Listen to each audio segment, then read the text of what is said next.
Bonjour à tous, bienvenue dans une nouvelle vidéo. Aujourd'hui, on va parler d'un designer très connu de cette dernière décennie, Simon Porte-Jacquemus. Vous savez bien que c'est le nouveau format vidéo que je vais faire à partir de maintenant. On va soit parler d'une marque, soit parler d'un designer connu. Aujourd'hui, on attaque Jacquemus avec Simon Porte-Jacquemus. Avant toute chose et avant que la vidéo commence, n'hésitez pas à liker, commenter, partager et vous abonner à cette chaîne. Ça me ferait super plaisir. On est déjà à plus de 200 sur cette chaîne, c'est déjà incroyable. Donc je vois que ça vous plaît, moi ça me plaît d'en faire et je pense qu'on continuera là-dessus. Et on part tout de suite pour la vidéo.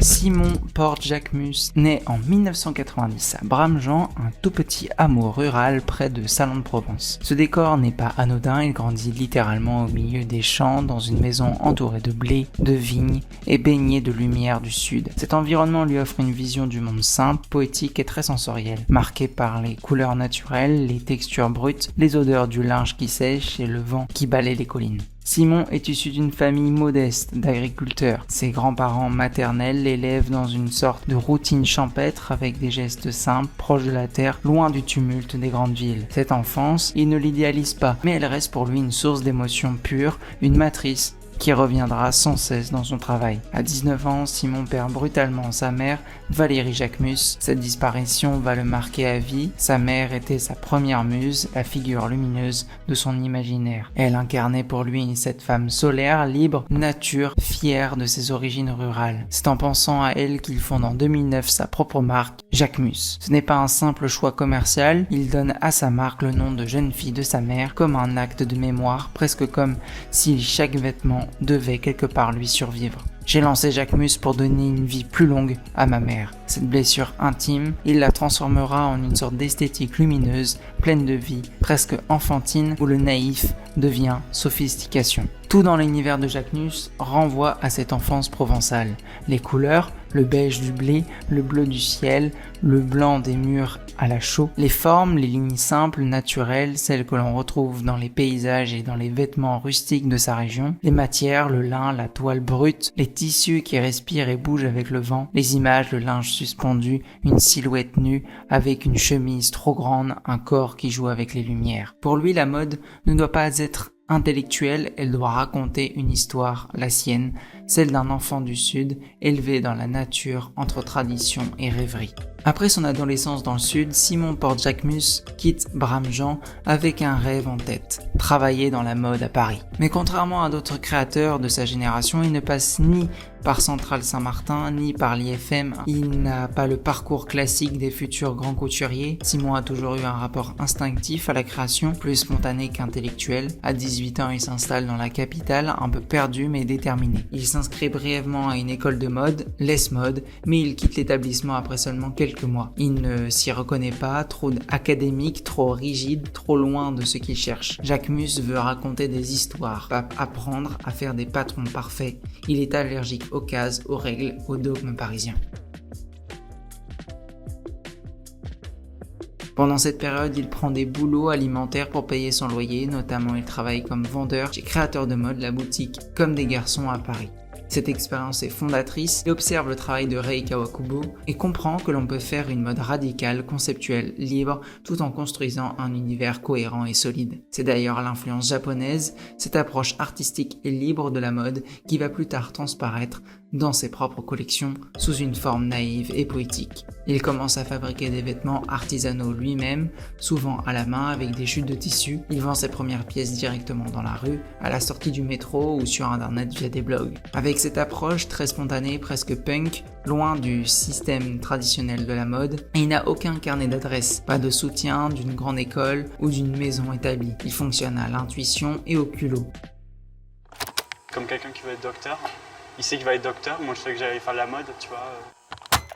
En 2009, à seulement 19 ans, il fonde sa marque, Jacquemus, le nom de sa mère. Pas de logo doré, pas de budget, pas de réseau, juste un garçon du Sud avec une idée très claire, Faire une mode honnête, simple et joyeuse. Il fabrique lui-même ses dossiers de presse, envoie ses photos au blog et aux rédactions. Il fait tout à la main, les patrons, les photos, les communications. Dès le départ, il ne cherche pas à réussir dans la mode au sens traditionnel. Il veut créer un langage visuel personnel presque intime.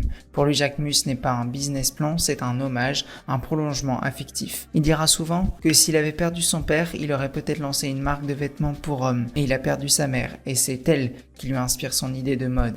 Féminine, joyeuse, solaire, naïve et libre. Dès ses premières esquisses, Jacquemus réfléchit à ce qu'il veut faire. Pas de robe de bal compliquée, pas de mode élitiste, renfermée sur elle-même, pas de collection intello réservée à une poignée d'initiés. Il veut une mode accessible, pas l'émotion directe, simple, qui raconte des histoires de vie, des images d'enfance, des souvenirs de campagne et d'été. Il commence à imaginer des silhouettes qui ressemblent à ce qu'il aime, des volumes simples, des couleurs fraîches, des références à la Provence, au linge de maison, au champ, à la mer. Ses premières pièces ressemblent à des jeux d'enfants. Une jupe avec une seule bretelle, volontairement naïve, une robe blanche, asymétrique en coton, presque comme une nappe détournée, un pantalon trop grand, noué avec une corde, comme à la ferme. Tout est fait à la main, sans atelier, les photos sont prises dans la rue, avec ses amis comme modèle. Il utilise son iPhone pour filmer, il monte lui-même ses dossiers de presse. À ses débuts, Jacquemus n'a pas les moyens de faire un défilé classique. Il contacte des blogs de mode de l'époque, utilise Facebook, Tumblr, Instagram pour montrer ses créations. Il invite des petites histoires visuelles autour de ses pièces, très personnelles, très poétiques. Son approche est artisanale, sincère, presque DIY, et ça plaît. On s'est rencontrés sur internet, sur Facebook. Non, par blog en fait, et on a eu un coup de cœur et il est venu pas pour la première fois à Paris je crois, mais pour une des premières fois, dormir chez moi, je l'ai accueilli quoi. En 2012, il profite de la Fashion Week parisienne pour organiser un défilé sauvage dans la rue. Il habille ses amis avec ses créations, distribue des tracts, fait des happenings. Il ne cherche pas l'approbation des grandes maisons, mais celle du public. Ce geste attire l'attention de certains journalistes, notamment le magazine DAZ et Confused, qui le repère très tôt. En 2014, Jacquemus reçoit le prix social du jury LVMH Prize, réservé aux jeunes créateurs prometteurs. C'est un tournant, ce prix ne lui apporte pas seulement une reconnaissance, il lui donne aussi un nouveau réseau de contacts et l'accès à une nouvelle crédibilité dans l'industrie. À partir de là, la marque s'organise. Il commence à travailler avec des modélistes expérimentés, il structure un véritable studio, il cherche à garder son esprit libre, mais avec plus de rigueur technique. Ses premiers défilés officiels à Paris suivent rapidement, il impose ses collections cohérentes avec des thèmes forts. La campagne, l'été, la naïveté, la sensualité du Sud. À chaque saison, il construit son univers, celui d'une femme solaire, libre, un jeu enfantin, un peu provoquant et jamais vulgaire. Il refuse d'entrer dans les logiques du luxe pur. Ses prix restent plus bas que ceux de ses concurrents directs. Il préfère parler d'émotion plutôt que de prestige. Sa marque devient l'incarnation d'une mode simple, mais pleine d'idées. Un peu comme un poème en tissu. La narration avec le vêtement, chaque collection raconte une histoire, sa vie, ses souvenirs, le sud, l'amour, la mer. Une robe désacralisée, on peut faire des robes à 300 € et toucher un public jeune, connecté, sensible aux images. Il joue aussi avec les accessoires comme un symbole.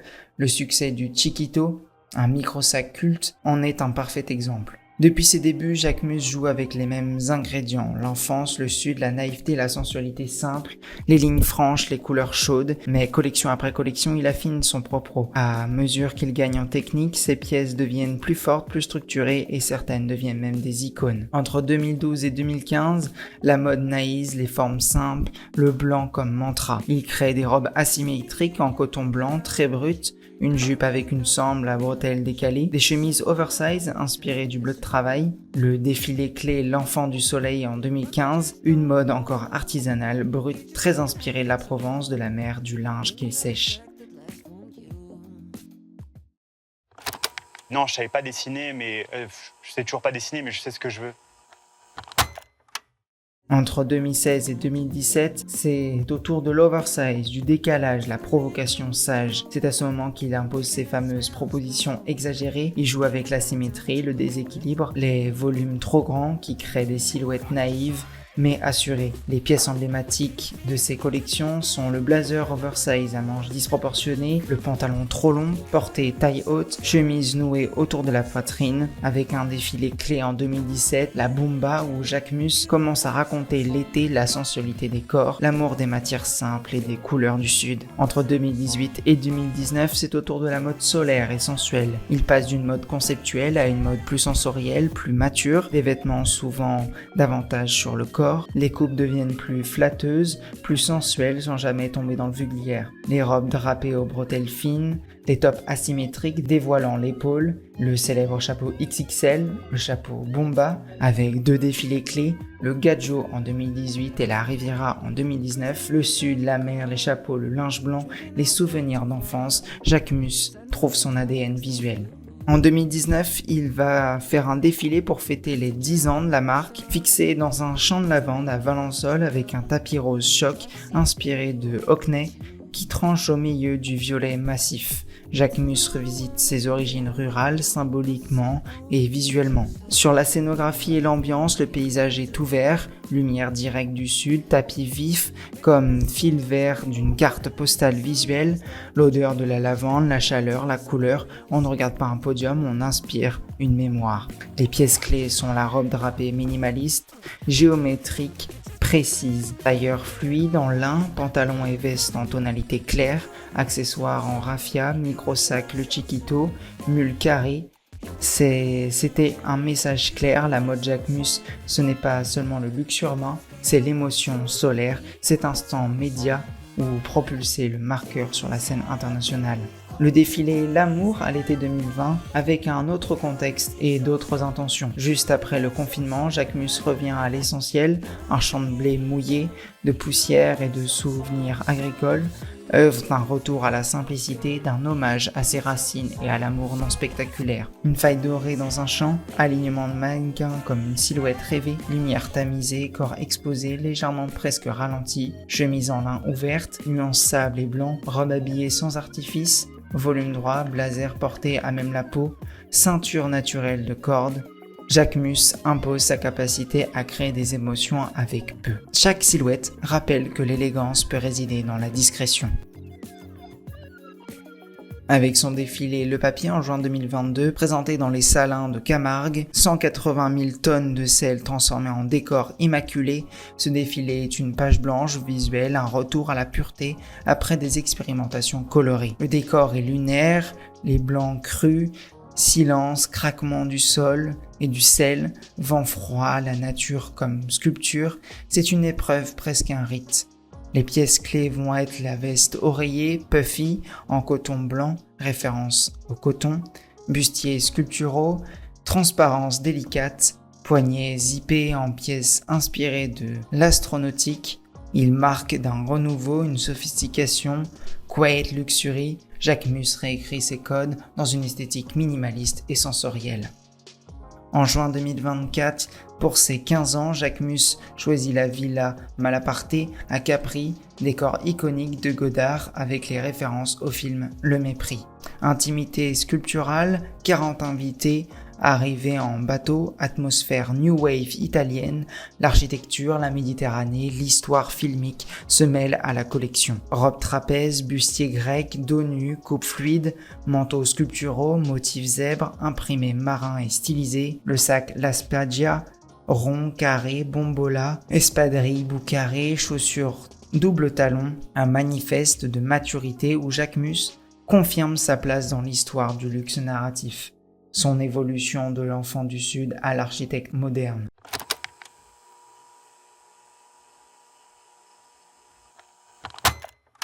Mais il serait compliqué de parler de Jacquemus sans parler des collaborations. En 2022, Jacquemus n'a plus rien à prouver dans la mode, mais il cherche à toucher une audience plus large et plus jeune, plus streetwear, plus activewear. Nike, après Sacai, CDG, Undercover, cherche des partenaires qui parlent à la cool girl, mode plutôt qu'au pur sneakerhead. Le projet est présenté comme une rencontre du sportswear technique et de l'esthétique sensuelle solaire dépouillée de Jacquemus. Vous l'aurez compris, la collection complète, brassière, jupe, leggings, polaire, veste, palette minimaliste beige, marron, nude, noir, inspiration, sport d'extérieur, randonnée, sensualité, des vêtements près du corps, ultra dépouillés, sans logo envahissant, mais avec des détails très subtils, mini swoosh métallique découpé, ergonomique, matière structurée. En effet, Nike va collaborer avec Jacquemus en 2022, c'est notamment sur cette paire. C'est la paire qui va lancer la collaboration, la Nike Air Umara LX-X Jacquemus en 2022. Cette paire est un choix surprenant. Au lieu d'une Dunk, d'une Air Force One ou d'une Air Max, Simon choisit une Umara, une trail rétro des années 90, ce qui colle parfaitement avec sa passion pour la randonnée, la nature, le rapport au corps en mouvement, son esthétique sudiste, chic mais rustique, les champs, la nature, les lumières brutes, les différents coloris, light bone gold, brown gold, pink flash red, qui est plus rare, les mini swoosh métalliques, les mix de matière, daim, mèche, détails de cuir, premium, les finitions extrêmement haut de gamme par rapport au Umara GR. Le second volet est plus surprenant, Simon détourne la Air Force One mais croisée avec la Nike ACG Terra, une semelle retravaillée trail, lacet spécifique sur cette Nike GeForce One X Jacquemus. Les coloris sont très sombres et très sobres, avec un blanc cassé, un beige et un noir. Les coloris sortis sont la white beige, la black, et c'est une Air Force One réinventée dans l'esprit Jacquemus, minimaliste, fonctionnel et sophistiqué. La semelle ACG ajoute une note randonnée outdoor cohérente avec son univers. Elle montre que Nike ne cherche plus uniquement l'image hype, mais le dialogue avec une mode plus mature, plus féminine, plus intellectuelle. Jacquemus a imposé ses codes, sobriété, sensualité, sud, là où d'autres marques restent sur le logo game. Elle parle à une génération plus discrète, plus lifestyle, plus performante. Avec Jacquemus, Nike propose une vision moins stricte, plus méditerranéenne, plus adulte. La sneakers devient un accessoire de mode au sens littéral du terme. Pas de performance ni de street culture, c'est la marche, la sensualité, la nature, le temps long. Jacquemus, c'est bien plus qu'une marque, c'est un paysage mental, un état d'esprit. C'est l'histoire d'un garçon du Sud qui, sans suivre les sentiers battus, a redéfini ce que peut être le luxe d'aujourd'hui. Un luxe de sensations, d'émotions, de simplicité, de souvenirs, d'enfance magnifique. Dans un monde où la mode court sans cesse après l'innovation, Simon porte Jacquemus a su ralentir, observer et capter l'essence même de ce qu'il touche. La lumière dans l'été, le vent dans les champs, une chemise blanche qui flotte sur une corde à linge. Il a bâti une maison à son image, sincère, solaire, sans artifice, mais terriblement exigeante. Ses boutiques, ses collections, ses campagnes, ses défilés, tout respire la cohérence d'un créateur qui ne triche jamais, qui raconte sa propre histoire mais qui parvient à en faire une histoire universelle. Le succès de Jacquemus ne réside pas uniquement dans ses sacs ou ses robes, ni même dans ses collaborations prestigieuses comme avec Nike. Il réside à sa capacité à créer une communauté d'amoureux d'un certain art de vivre, une élite sensible à la poésie du quotidien, au soleil, à la terre, à la mer. Une marque qui nous rappelle finalement que la mode peut encore être un souvenir d'été éternel. À 18 ans, je l'ai perdu et j'ai créé ça quelques mois après avec des bouts de ficelle et ça, elle reste là et elle reste la personne qui manque le plus à chaque défilé. Mais voilà, je peux pas m'empêcher de le faire, ce geste. Merci à tous d'avoir regardé la vidéo jusqu'au bout. Si elle vous a plu, n'hésitez pas à me dire en commentaire ce que vous en avez pensé. Likez, commentez, partagez, ça me ferait super plaisir. On se dit à très vite pour une prochaine vidéo sur un designer ou sur une marque.